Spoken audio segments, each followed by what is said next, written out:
Okay. Look, I realize the Ghislaine Maxwell audio just dropped as well, like right before the show. We're going to get to that in a second, but let's go in chronological order, starting at 6 a.m. this morning.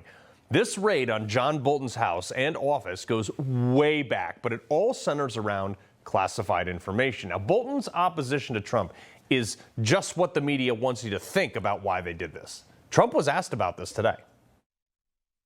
I haven't spoken to Pam and the group yet, but I will be. I saw that just like everybody else. I try and stay out of that stuff. I'm allowed to be, and I'm chief law enforcement officer, believe it or not. You know, I don't like to go around saying that, but I am. That's the position. But I purposely don't want to really get involved in it. I'm not a fan of John Bolton. I thought he was a sleazebag, actually. Now, if you recall, an investigation was opened by the first Trump administration, both criminal and civil, that Bolton disclosed classified information by writing his book and leaking parts of it before the security review, some of which was TSSCI, top secret, secure, compartmentalized information, which is like the highest level classification. And a judge actually noted this when the government sought an order to stop the publication. The judge allowed the publication to go forward, but noted defendant John Bolton has gambled with national security of the United States. He has exposed his country to harm and himself to civil and potentially criminal liability. The government has failed to establish that an injunction will prevent irreparable harm because the book has already leaked in parts. Its motion, accordingly, is denied. Okay, let me tell you why this is all important. Let's start with the root of all this, the book and the first Trump impeachment. Remember, they had this character, that guy Vindman, who was all huffy-puffy, that the president of the United States, commander-in-chief, didn't take his advice on Ukraine. And then it all blew up into this quid pro quo allegation. At the center of it was John Bolton. You see, John Bolton, who left on, let's just say, less than favorable terms, probably had an axe to grind, especially if he was going to make money off of it. Now, he got a $2 million advance book deal to publish this about how much he hated Trump. He sold like 1 million copies pretty much right out of the gate. Now, due to its publicity about whether or not Trump's impeachment had any merit. The book, The Room Where It Happened, don't buy it, I'll give you the high points right now. The whole book centered around, quote, like, I was in the room, I know how bad Trump is, and blah, blah, blah. And during the impeachment, everybody wanted to know if there was actually a quid pro quo. Now, Bolton, being a key witness, did not testify because he wanted to tell his story in his book that he was getting paid for. So to Congress, he cited executive privilege. The book was also simultaneously undergoing a security review from the administration. Look, this is standard. I went through it when I wrote my books. Anybody whose official position or access to classified material has to do this if they're writing about the subject. So Bolton submitted this in December of 2019, but the government didn't even respond till over a month later, which was the basis for him going forward with the publication without approval. In the book, Bolton did allege a quid pro quo with Trump and Ukraine, and the government was trying to block it because those conversations were not only highly classified, but not accurately represented in the book either.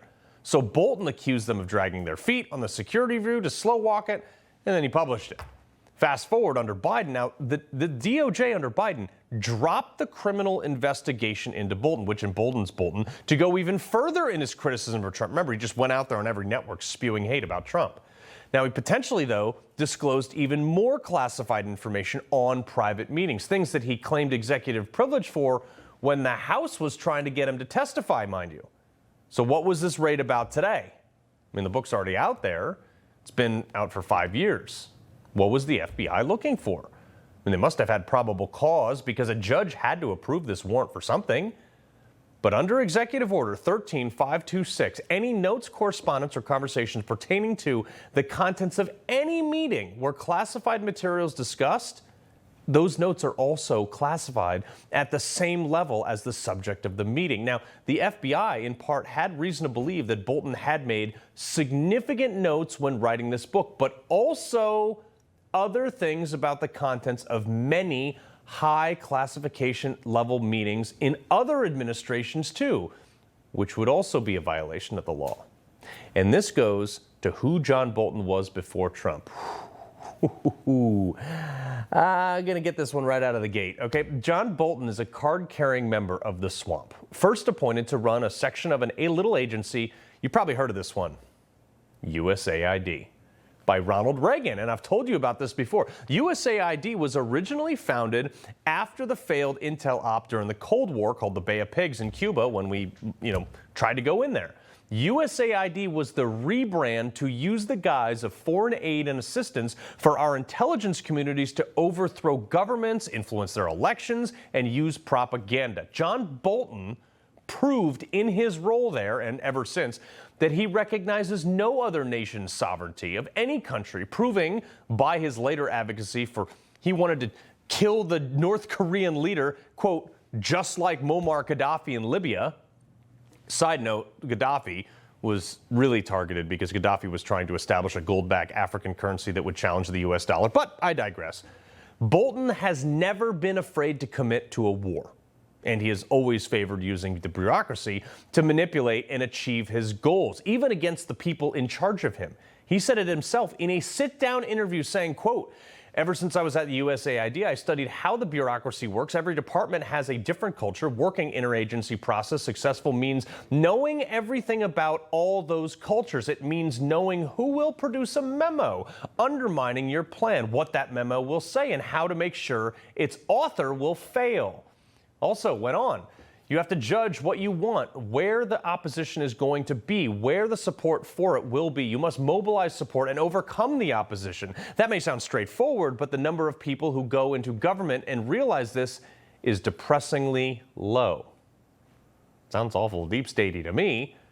And further proof to what he just said, in his own actions, he talked about memos. Here's his memo to Bill Clinton that was also conveniently leaked to the media somehow. Weird, right? Advocating for the overthrow of Saddam Hussein in 1998, signed with some other familiar names. Donald Rumsfeld, the Secretary of Defense under Bush, James Woosley, former head of the CIA, Bill Kristol, Chief of Staff to VP Dan Quayle, one of Trump's biggest critics, and a bunch of other deep state actors are on that list as well. In 2001, though, Bolton became the Undersecretary of State for Arms Control and International Security Affairs. What does that oversee? Here, from the State Department website. Other specific responsibilities, including directing and coordinating export control policies and policies to prevent missile, nuclear, chemical, biological, and conventional weapons proliferation. Hey, why did they say we went into Iraq? Well, right. The theory of WMDs in Iraq to overthrow Saddam Hussein. John Bolton, in his capacity, in his position, was the one responsible for the origin of the justification of WMDs in Iraq. You think he had any documents pertaining to that stuff too, FBI? Wouldn't be surprised. Most classifications for that stuff is 25 years, and we're getting pretty close to that cutoff. You see how this all adds up? You see why Trump called him a sleazebag today? Pair this one up with Trump purging almost half the National Security Council. Trump is rooting out the worst parts of people in the government, and he's just getting warmed up. This is not a political retribution campaign. This is Trump cleaning out years of unaccountable rogue God complexes in our government. He loves the Constitution. He fights for what's right. He hates the bad guys. He's a freedom warrior. He's your freedom warrior. Watch Carl Higbie every weekday on Newsmax.